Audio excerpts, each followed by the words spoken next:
Marie-Noëlle Besançon, bonjour. On sort du débat sur le vivre ensemble et la construction de la cohésion sociale.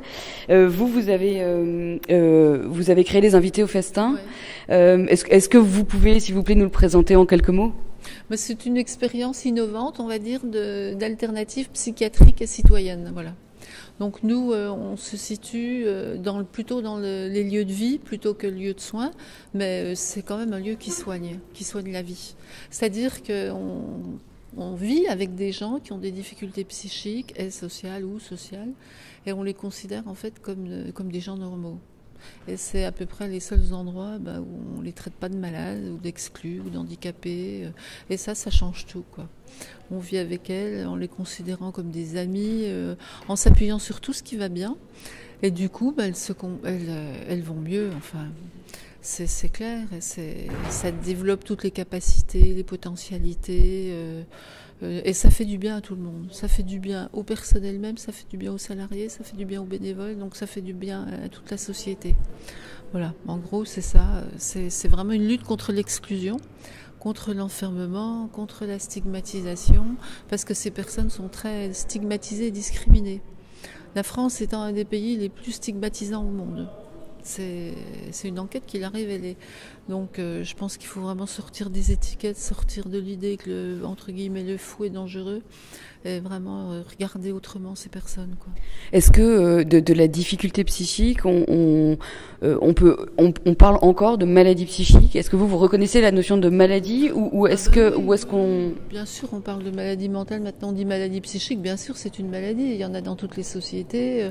On a pu penser à une époque que c'était la société qui rendait les gens malades, donc si la société était bonne, il n'y aurait plus de malades. Déjà, on n'a jamais trouvé de vraiment bonne société, et dans les meilleures peut-être, dans certaines peuplades, j'en sais rien, où ils sont bien intégrés, n'empêche ça existe.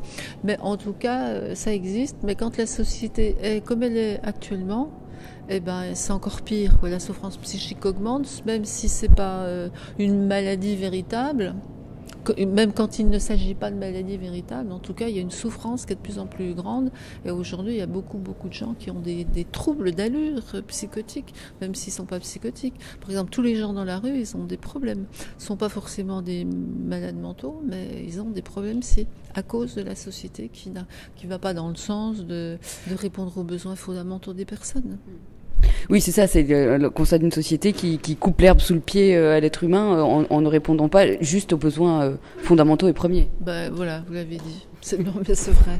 C'est une société beaucoup trop matérialiste, axée sur le profit, le pouvoir, et pas du tout dans le sens des valeurs humaines fondamentales, et des simples valeurs citoyennes. Mais si la citoyenneté était vraiment vécue, alors là, il y aurait vraiment plus beaucoup de problèmes, hein, parce que c'est un idéal qui est fort, et que c'est ça que tout le monde devrait s'employer à mettre en œuvre. Une dernière question qu'on pose à tous nos invités. Le thème de la Cité 2012, c'est le partage. Alors, à votre avis, en 2012, en France, qu'est-ce que l'on partage le plus volontiers? Le plus volontiers, qu'est-ce qu'on partage? Les infos, peut-être. Les infos, c'est facile, ou des belles idées comme ça, mais pour aller plus loin, c'est beaucoup plus difficile. Hein. Je sais pas, voilà. Merci beaucoup.